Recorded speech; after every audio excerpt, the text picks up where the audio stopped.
Hey. Alright, everybody, it's time to talk about Weekly Shonen Jump 2025, issue number 47. And what an issue this is. There's much to talk about this week. First of all, on the cover, Ichi the Witch. It's a fine cover, honestly. It's kind of too in your face for my liking, to the point where I actually don't know how I'm going to put this in the thumbnail. I don't think I can, really. So I might just have to use the color page instead, because if you don't know, I use the cover, like an isolated image of the cover, like, take out the background and stuff on every thumbnail. But this is so close, I don't think I can possibly make it happen. So never mind that.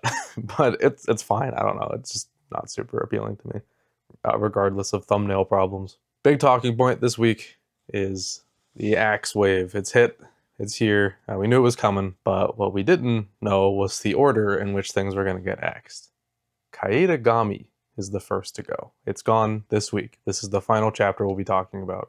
Followed by, I mean, we don't know the order, but presumably Ekiden Bros will be next, and then Ping-Pong Peril right after that. We got 3 series starting back to back for 3 weeks. And the 3 series are, first of all, Gonron Egg, which is a fantasy series that's starting next week by Tanizaki Shuhei. Then the following week there will be Tonari no Osoegawa, which probably will get translated into something in English. Maybe, sometimes it doesn't, we'll see. By Hideaki Nabe. And then there will be JK Yusha to Inkyo Mao by Natsubina Matsuri. Cool. Most of these are like one-shot authors, had successful one-shots published in this magazine, or they won contests, something like that. So it's promising upstarts all around. We'll see. I'm excited to check out some new series, of course. It's just a shame of how this is going down. And if you want to hear me talk a lot more about that, I do want to isolate it to the Kaedegami segment this week, because, I want to talk about that series individually, and then I'm going to go into my thoughts a little more of just the situation. So if you normally skip the Kaedegami sections of these videos, I highly recommend you check out this week's Kaedegami segment, because I'm going to be talking broad strokes about just, the jump axing habits as of late, and where I think Kaedegami was done kind of dirty in that regard. So that's pretty much all I got to talk about this week for introduction stuff. One Piece is off this week, unfortunately, but it'll be back next week. Can't wait. I'm so into One Piece right now. So let's just go ahead and get started talking about this issue. Ichi the Witch, Chapter 55, Neil. A very nice color page this week. I always love the color pages in Ichi. They're just so nice to look at. Beautiful color usage. So nice. So, chapter. It was an awesome fight. Really love it, but I really just want to dive straight into the thing about this chapter. Uroro has taken over Ichi's body. Obviously, this is very reminiscent of Sukuna from JJK. It's incredibly similar, down to pretty much every last detail about it, to be honest. That just kind of dominating presence as soon as he comes out, making the other magic like shake in fear. Even just like you're in the presence of a king, kneel, and the facial expression, everything. It's very, very Sukuna. And I've talked about how I don't really read discussion online about series, but I can already tell you online, everybody's just saying Sukuna, Sukuna, Sukuna, all over the place. Guarantee it. And is that a bad thing? That this is like almost exactly Sukuna? No, I don't think so. Sukuna's inclusion in JJK is perhaps my favorite thing about it. I love that dynamic of having the main villain inside of the protagonist, like at all times. He's just there waiting. I made it just a really entertaining series to read, because he could show up at any point, because he's literally attached to the main character. He's just this wild card.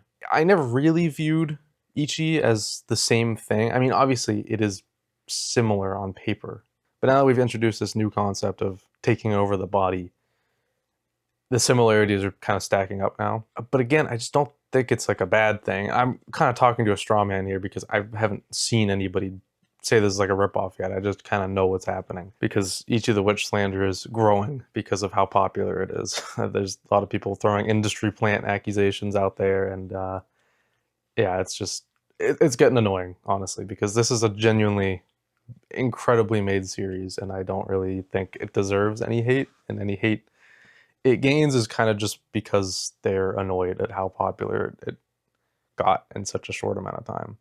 But just my raw thoughts without talking to strawmen.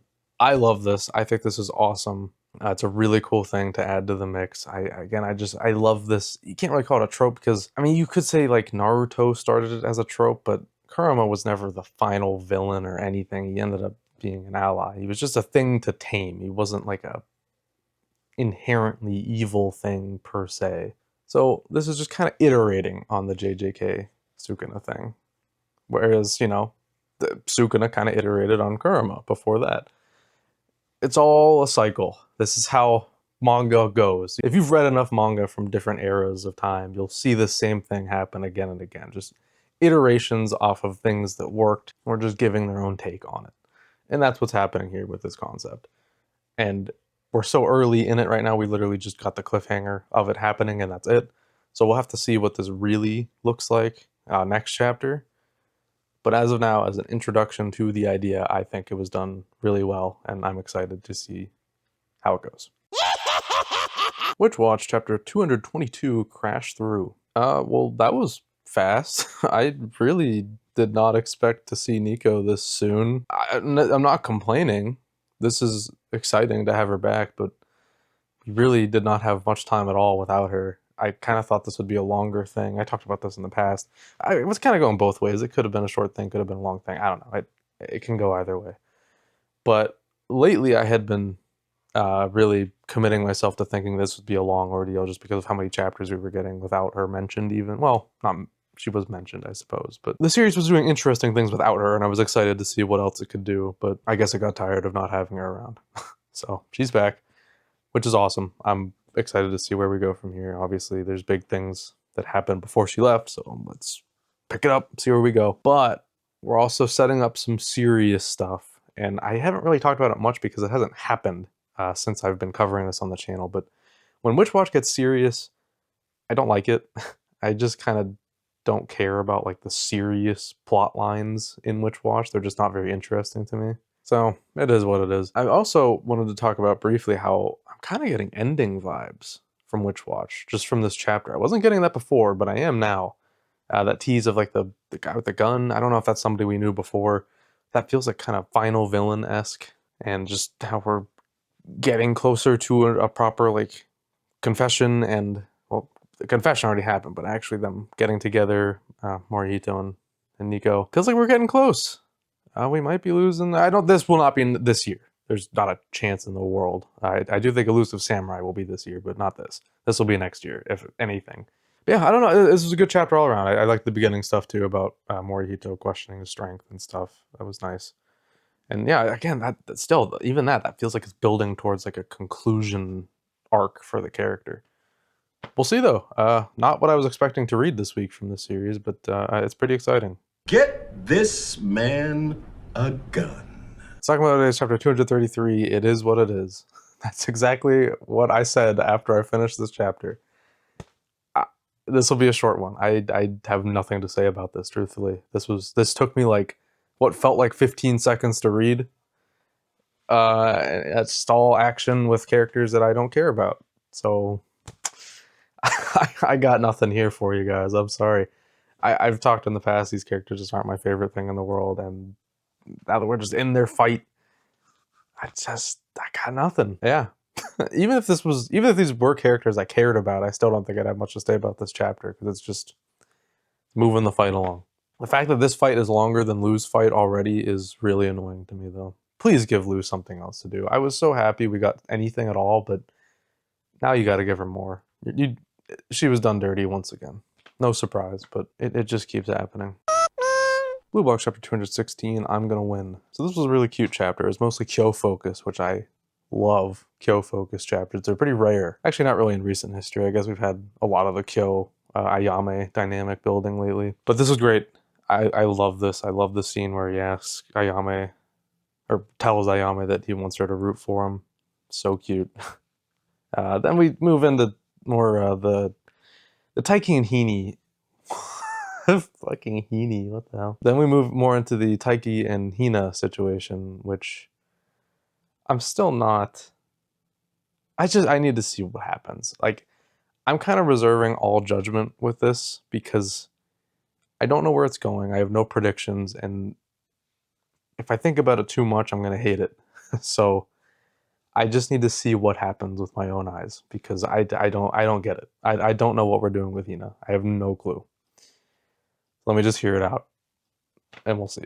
But the kill part of the chapter I loved, and that's the bulk of it. So great chapter in my books. I loved it.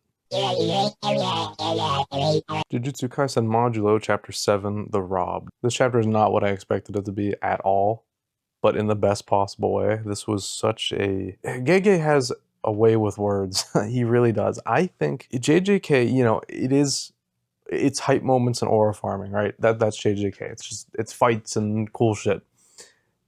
But the thing that always drew me to it was when people would talk. There are some really, truly well done conversations that happen throughout the course of JJK. Really underrated moments. Like, you think, you know, Higuruma and Yuji. One of my favorite moments in the whole series is, it's a fight, technically, but it's mostly just talking. This isn't even a fight in any capacity. I guess you could say it's psychological warfare in some regard, but this is just two characters who, honestly, we haven't gotten much from in this series yet, Yuka and Cross here, talking. It's just an entire chapter of them talking about life and death, coexisting as different species, taking and giving. It's so incredibly well done, and I just have so much admiration for it here. This is my favorite chapter so far of this series, and it's added such an interesting layer to it that I just wasn't expecting it to have at all. So I just loved it. I think this is an incredible chapter. Very well done. Kagurabachi Chapter 98, Ikuto Hagiwara, Worthless Commander. So when I first dived into this chapter, I honestly was not expecting to really care for it all that much, but it kind of won me over. I really, to what will probably be many people's surprise, is actually maybe my favorite recent chapter of this series. It just kind of worked for me. I don't know. Whereas a lot of this stuff hasn't been exactly working for me. Like, I acknowledge that it's cool and interesting, but I find myself getting really impatient with this series right now for some reason. I just kind of want it to get to the part I want it to get to. Like, I want everything to come to a head. I want Chihiro back so badly. We're not there yet, but instead we get this, and what this is a neat little character arc of sorts. It's just a neat little story. I can't call it self-contained. That's what I'm kind of trying to get out, but I cannot call this a self-contained story. But it worked. You know, it's just a nice little thing that I enjoyed. Kind of all I can really muster to say about this chapter, but I did like it at least. I'm eagerly anticipating chapter 100, really, is where I'm at this point. I'm just really waiting. I really feel like Chihiro is going to come back super soon. Please. Shinobi Undercover Chapter 54, The Nothing Ninja. I disregard what I said last week about it potentially being repetitive. I mean, it still could be. I guess don't disregard it, but whatever. That was just how I was feeling in the moment back then. But this is awesome. I'm really loving what they're doing here. I love this idea of the punch that like goes through things. It had a name, but I forgot it. I'll get there one day. It's not at all what it is, but it does remind me of like Divergent Fist from JJK. Again, I'm not saying it is that. It's absolutely nothing like it, really, but it's just reminding me of just like a simple punch gimmick to give a character, a main character. And it works really well. I think this is super cool. Continues to have amazing art during the fights. It looks so good. It's also improved a lot since the last arc. I had some complaints about a few moments with art here and there for that arc. And again, I've talked about it endlessly, but I really didn't care for that arc all that much. But this is noticeably better. There's improvements being made, and it just looks great. Awesome choreography and action. Only getting better. Yeah, absolutely no complaints here. I think this is a fantastic chapter. Super solid all around. Someone Hertz Chapter 6, I'm Double Dribbling. This was probably my least favorite chapter so far. It just didn't really do a whole lot for me. I thought it's still cute. Like, this is just a very cute and charming series all around. That's just kind of a universal trait of it. No matter what's going on, it's just cute art style. It draws you in.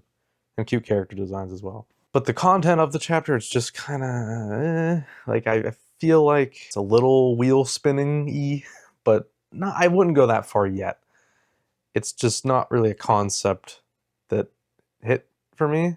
It's whatever. It's hard for me to even really complain about it because it's just, I don't know, it's just a whatever chapter of a romance series. It happens. Not every romance series has like a perfect record of chapters. It's just impossible to remain complete perfection throughout the entirety of one. I seriously, find me a 100% perfect romance series. I don't think it exists. Blue Box is close, but even it still has some duds. I don't know. Cute moments. I like the part where, you know, like their hands briefly touch and she blushes. I thought that was sweet. And just the whole idea of her like shell slowly cracking, I do like. That's something you see too often, at least, you know, as the main love interest. Normally in a romance series there's like multiple love interests and maybe one of them has to like have their shell crack a little bit, but then not like the outgoing one, yada yada. You've read romance series. But here, hopefully it remains just the two of them and we don't get other people in the mix and it doesn't become like a harem. Please don't. We don't need another one like that. I'm good. But yeah, I just really like that about it. I can't call it unique, but it is charming. But yeah, I don't know. Fine chapter overall. Not good, not bad, just whatever. Akane-banashi Chapter 179. Hell yeah indeed. Except I have thoughts. This is not what I wanted it to be. I'm not going to sit here and tell you I'm disappointed because what we got, I love. I do really love this chapter, but I wanted the moment of her getting the scores back. And it happened.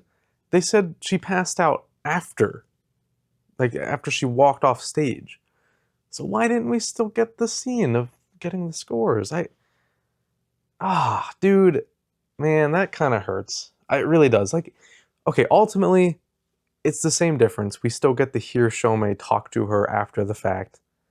And also, real quick, before I get too deep into this, I want to mention how I thought it was really funny how Akane is waking up in a hospital as if like this is like a shonen battle where like, you know, the protagonist wakes up in the hospital after like a big fight, except there's just a Bakugo performance. That just got a chuckle out of me. But anyways, the Shomei conversation is fantastic. I do love what we got here. I just wish we got it on the stage. I don't know. We got that moment for Hikaru and Karashi, so why not Akane? Man, it's okay. I'm not gonna say I hated this. I did not. I really, really liked this chapter. Just not what I was wanting or expecting. So it kind of threw me for a loop. But once my mind caught up with what was going on, I enjoyed it. Kane won. We got it. We just didn't get to see the moment of getting her score. And yes, I know there was another performance after that, but whatever. Weird, just a little bit of weird writing decisions happening here, I gotta admit, but it's okay. And then finally, ending with Shomei saying that he will train her on to perform God of Death. I can't wait.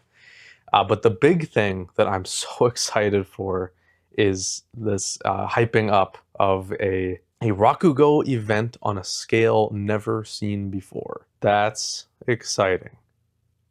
This could be endgame stuff we're talking about here. They say it's next year or the year after. So, you know, at least a time skip or two away.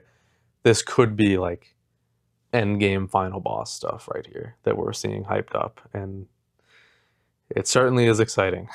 I cannot wait to see that. But I might as well just throw that in the trash for now because that is going to be a while away. There's still a lot to go. Right now, focus on Shomei being Akane's teacher for the time being, and I cannot wait for that. I really do like Shomei a lot. I think he's a really interesting character, and I'm excited to see more interactions between him and Akane going forward. Great stuff, just not what I was expecting, and this, I'll tell you right now, this is not going to get chapter of the week. You guys can relax. The streak has ended for now. There's another chapter already that I liked more than this, so Akane-banashi, I'm sorry, but you didn't make the cut this time, but you had an amazing reign over this series for several weeks. Hima-Ten Chapter 63, Christmas Presents. So the main thing that I came out of this chapter thinking was just like, I would hate to be Iemori, genuinely. You know, the blue box, Something I've always said about it is that like it's the high school experience I didn't have but wanted. You know, it's just such a good depiction of high school. And this, I mean, it still is, but it's just like I have opposite thoughts. Like I just I would absolutely not want my high school life to be like this. This is just such a nightmare. I couldn't do it. There's so many girls that are trying to date this guy. It's unbelievable. I can't believe it. But I suppose that's part of the appeal of these series. It's just constantly ship teasing over and over. And with a girl now, I didn't even expect to get developments on. And this, you can also just view this as like friendship forming. But I take the ending as more of hints of romantic interest. Regardless, you know, this was a fine chapter. Not exactly what I wanted to spend time in this series on, but it happened. At least there's no Himeno. I mean, I can't say no Himeno. She is in it, but minimal Himeno. She's slowly working her way back into the sidelines. For now, I'm sure she'll be back in full force soon enough. But we get a break from her for now, and that's at least nice. Out of the Flame, Chapter 23, End of the Battle, Beginning of the Journey. So, I kind of want to use this time for this series this week to just talk about the series as a whole. The chapter itself was fine, it was good. I liked it well enough, you know, it was just a transitional chapter. But I'm just really confused about what Shueisha is thinking with this series right now. For a while, it looked like it was just going to get axed. Regular flop, Year 19 Club, but lately it's showing weird signs. So, you know, it got the page count increased recently. This might even be the first chapter where that's in effect. And typically that means a series is ending, with exceptions. It's an unusual thing to do. I guess it's kind of unclear what intentions are when a series gets page increases. So I was thinking, okay, it's gonna end still, but just it's gonna get a little longer to wrap up its story in a more coherent way. But the way the story is progressing, I don't know. I can't tell because now we're setting up a hater of humans, its own world hater magic from Ichi the Witch, which design wise doesn't really look all that great, to be honest with you. So I guess that's going to be the next villain we face. Is that just going to be like a 2-chapter ordeal and we move on? I don't know. This series is in a weird spot. I would love to see. I'd love to be a fly on the wall at Shueisha and just hear a Japanese speaking fly, by the way, and hear what the hell they're talking about with this series, because I just can't interpret it. I have no idea what they're doing. So we'll just see. I'll keep with it, you know? I mean, I'll just keep riding the wave. What else can I do? I don't know what's happening, but I still don't really love this series. It's fine. I don't hate reading it by any means. It has its cool moments. It's got nice designs for the most part. I'm not invested, but I do read it, as I do everything else in the magazine. We'll see. What are you doing, step bro? Anyways, Exorcist Chapter 119, Power of the Contract. It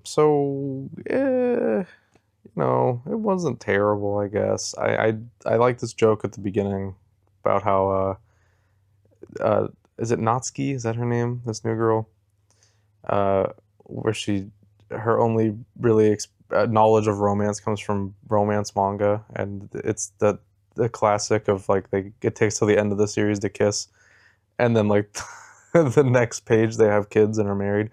So from her perspective, it's just like, oh, so kissing means babies.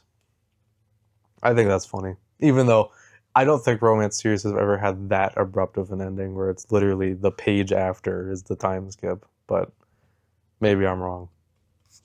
Yeah, I don't know. The rest was pretty typical New Age stuff. I don't know. I guess it was a little funny how the thing ended up being. Oh no, you actually just gotta do a handshake. You don't gotta kiss. Little funny, you know, haha, hee hee kind of moment, you know, but not doing a whole lot for me. I did come to the realization though that Natsuki, I hope that's her name. Natsuki's outfit is fucking crazy. Is her entire ass just out? Like I just noticed this now. What is this? This isn't even an out. This is just a piece of cloth over her front. That's I think all she's wearing, and like the weird long gloves. Fascinating. What a series, man. What a series. Ultimate Exorcist Kiyoshi, Chapter 65, Goro Shishido versus Helze Gaga. Cool name. This warmed me up to Goro a lot more. Or Shishido. I don't know what to call them. I never know what these things. Because sometimes they translate like first name, last name correctly, but sometimes they still keep the last name, first name. I don't know what they do in this series. I gotta be honest. I don't know. Goro / Shishido. Awesome dude. I'm warming up to him a lot more than I did last week. I want to give a special shout out to this panel here. This is so cool to me. It feels 3D. It's like jumping off the page. Like when I turned to this, it was like a wave hit my face. Like I felt a change in the air when I flipped to this page. It's just really cool. I like how the text is like dragging him too. Good shit. But yeah, I thought this was a really fun chapter. I really don't have any complaints. Just yeah, introducing Goro, what he can do in a fight, and it sure worked. I'm definitely liking him a lot more than I did last week. Last week I thought he was kind of tropey and basic, and well, to be honest, he still kind of is, but I like the tropes that he embodies. So whatever, man. I'll just roll with it. I like it. I like him. Cool guy. Feel the power of my magic! The Elusive Samurai, Chapter 223, Tag 1352. It's another chapter. I like the gimmick, you know. It's the whole damn chapter. It's Takauji breaking the fourth wall, talking to us, telling us to turn the page, yada yada, the whole thing. It's cool. I like it. It worked for me. Like I thought it was cool. Whatever, neat. But still just not feeling this final fight like at all. It doesn't feel climactic, but just so weird. I don't know. I'm still not over the Fubuki stuff. It's just all out of whack. I'm in a weird headspace with this series at the moment. It's not doing anything for me. And it's rapidly approaching its end.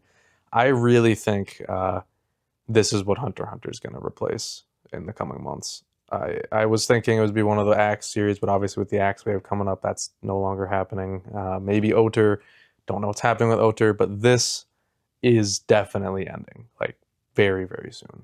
It'll probably be over before the end of the year. Almost certainly. And I'll talk about it more then, but right now, I don't know. Whatever.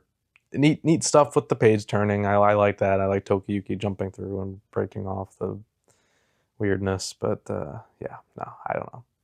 Didn't do a whole lot for me. In Roboco Chapter 254, Radio and Roboco was certainly one of the Roboco chapters of all time. I don't know. It's definitely, it's one of those things where, yes, you know, obviously just like a response to Someone Hurts. They even acknowledge that in the first page. Cool. I don't know. It's whatever. This was a big nothing chapter for me. It didn't really land in any regard. So yeah, whatever. It's a dud. It happens. I wish I had more to say about it, but I just really don't. I don't know. It was kind of a boring concept and nothing particularly funny happened. Oh, that's a baseball! Harukaze Mound, Chapter 18 versus Ryokusen High School Conclusion. Cool. I have to keep these short because I really want to talk about Kaedegami. My camera's almost out of battery, so I want to make sure I still have time to talk about that as much as I want to. So, this chapter, cool stuff. I like how it ended in a tie. That's not something you see a whole lot. Yeah, just, you know, further introducing gimmicks of characters, cool little moments. I liked it. It worked for me.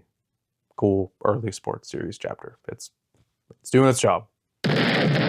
Ping-Pong Peril, Chapter 15, Space Ping-Pongers. Amazing title. I I wish I could talk about this one more, but I gotta keep it moving so I can talk about Kaedegami. But this is cool. I love this idea. It's moving so fast. It's almost hilarious. But this series might be ending as soon as next week. I don't really know. We'll see. I hope it doesn't end like that. But we'll see. Regardless, it was just a super fun chapter. I'm already enjoying the zero gravity gimmicks and literally doing it in space, like outside in space now, which is crazy. I cannot wait to see how this turns out. I really hope this is at least 2 more chapters. We cannot end next week. Let Ekiden Bros go next week, please. I'll be able to tell more so after I read the chapter here in a second. But yeah, I really like this. I can't wait to talk about it more next week. Bruh. Ekiden Bros, Chapter 16, Tracks Worn by Wishes. Okay, yeah, this is definitely ending next week. So we're going to get 2 series that are going to end at Chapter 17. Fascinating. I'm going to talk about this more in the Kaedegami segment. Please watch the Kaedegami segment. I'm going to have a lot to say. But I don't know. This chapter was whatever. It wasn't bad. Honestly, I thought it was fine. Like, decent emotional core to it. But too little, too late, man. That's the moral of the story here. 1 more week. Let's see what it can do. And it's mommy makeout day. Kaedegami, final chapter, happiness. All right. So they went with the whole, like, many more adventures to come kind of ending. You know, yeah. And what more can you do? They were really written into a hole here because I don't think they knew the axe was coming. This is so weird. So this is one of the weirdest axes I have read. And I've read a lot of axes. I've been reading this magazine, you know, from front to back for quite a few years now. And this one is so bizarre because it wasn't doing terribly. It wasn't good. Like, the sales of the first volume were meh. It was getting like decent placements on the TOC. And I thought I saw a lot of decent discussion about it online. Like, people weren't hating it. And that's usually a good sign. You can say the same thing about Ping-Pong Peril, though, but that one, I'll talk about Ping-Pong Peril more whenever it actually ends. This, though, it was fine. This was a decent story. It wasn't bad in any means. It was just kind of a serviceable story. And is that why it was axed? Maybe. You know, it's not doing anything crazy. It was kind of middling. It's a middling series. I didn't love it or anything, but I thought it had potential. But to see the potential just completely snuffed out here, like, it's just gone. Like, you are not letting this thing do anything. It even, like, its final arc here did not feel conclusive. I didn't get the sense that this was going to end. You didn't hear me talk about last week. I was just talking about like any other chapter. Had no idea this was about to end. Whereas these other series, I'm like, okay, I can see this ending. I can see they got the axe warning here. You know, but this, I never picked up on that. And it's really sad to me. I think Shueisha has been, and the current editor-in-chief, I don't know his name off the top of my head, but he just took over in the last few years. Very cutthroat. This is very tight competition all of a sudden. It's like they're really striving for the best of the best to be in the magazine right now. And maybe that's needed. They are losing a lot of series, big name series. One Piece is, you can say it's on its way out, but come on, guys, it's got years left still. But still, they, even before One Piece ends, they are absolutely looking for something to be the next One Piece. Maybe they found it with Ichi. I don't know. It's doing insane, so maybe, honestly. But they aren't letting anything fly right now. Well, you could say Kiyoshi, they're being kind to, but I don't know. It's still different to me because stuff like this, Kaedegami, Ping-Pong Peril, they're interesting enough. They have things to say, but they're just not being allowed to. They are cut so ridiculously short. 17 chapters is crazy. That's a super flop. That is, like, usually it's 18 at least. 18 is the magic number. 19 if you're lucky. 17 means you gotta get out. Like, you fucking suck. get the hell out of this thing. And that's just so sad that this had to happen to this. You know, I don't know why this is such a hard loss for me. Like, I can't say it's hard, it's just frustrating, and it is sad to me. Again, the series, it wasn't reinventing the wheel, it wasn't doing anything crazy or special, but it was a solid read. I didn't have a bad time reading it, unlike other things I've read. Nice Prison, Ekiden Bros, I think those are bad. They should be axed.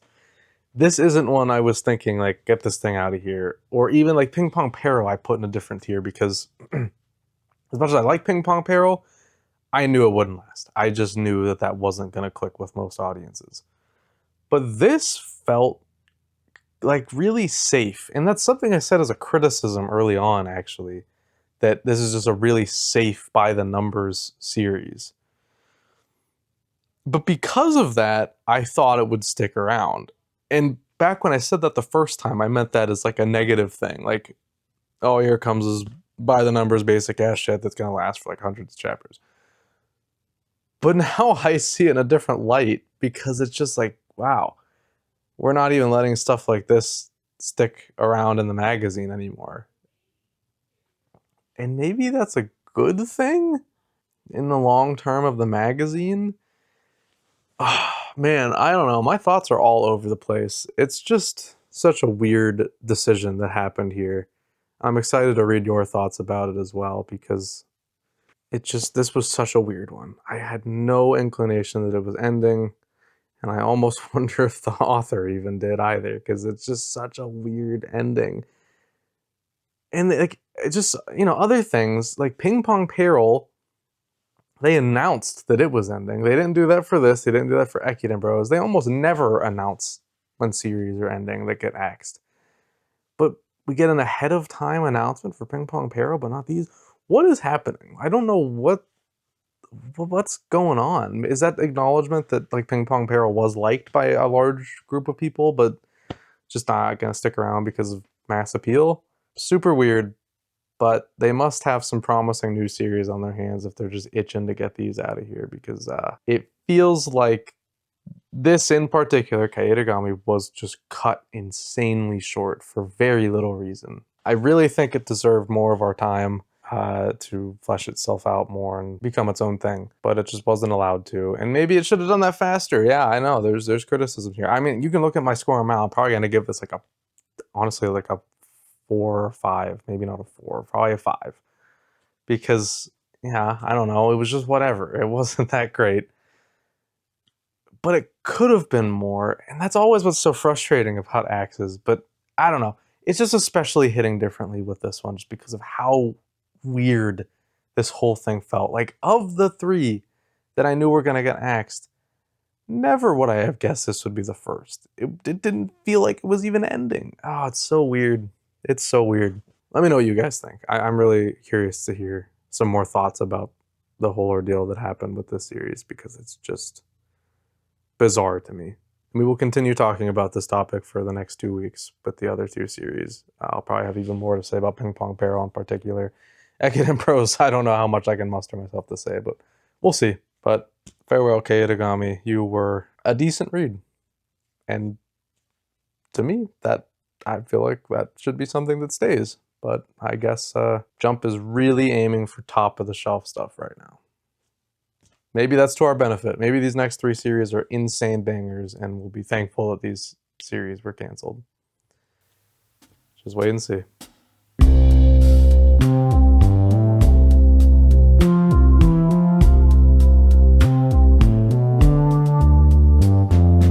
Alright, that's all I got for this week. Not a bad issue of Jump. Just some weird talking points because of this bizarre axe wave, but you just heard me yap about that long enough. Next week with issue 48, that new series, Gonron Egg, is going to be taking the cover. So we'll see how that goes. The art looks nice. I'm curious to see how it turns out, obviously, with any new series. I'm always excited to read something new. After the week, Akane's reign has come to an end, and I now make room for Jujutsu Kaisen Modulo Chapter 7, The Rob. Amazing chapter. I was very moved by this conversation that these 2 characters had, and I just loved it. It really brought me back to my favorite chapters of original JJK. The talking moments whenever they just allowed characters to talk to one another. It's even, late game stuff is rough in JJK, but I even love the chapter where Yuji gets to talk to Sukuna in his domain. I think that's amazing stuff. Gege is just very good at writing conversations between people. And this is no exception. This is some of his best work, honestly, in that field. Great stuff. Loved it a lot. And I still love Akane. Just the reign has come to an end for now, but her rise will come once again, I'm sure. All right, that's going to do it. So remember to like, subscribe, and comment with your thoughts on this issue. Let me know your favorite chapter, your least favorite chapter, anything you want to tell me about from this issue. And tell me about your thoughts on the whole axe situation as well, because it's wild, man. I can't stop thinking about it. It's so crazy. I don't know what's going on. I don't know what's in the air over at Shueisha, but they are on a kill streak right now. You can also become a channel member at 2 tiers. The Nice Prisoner tier will get your name put in the credit sequence of every episode and early access to new videos. Super Nice Prisoner tier will do the same, but you also get your name read out loud right now. Thank you to Braden Farrell, DJ Tengen, Milu Kitty, Hexanen Zijidin, and Half Pipe. Thank you so much for watching, and I will see you guys in whatever you decide to watch next. Take it easy, guys.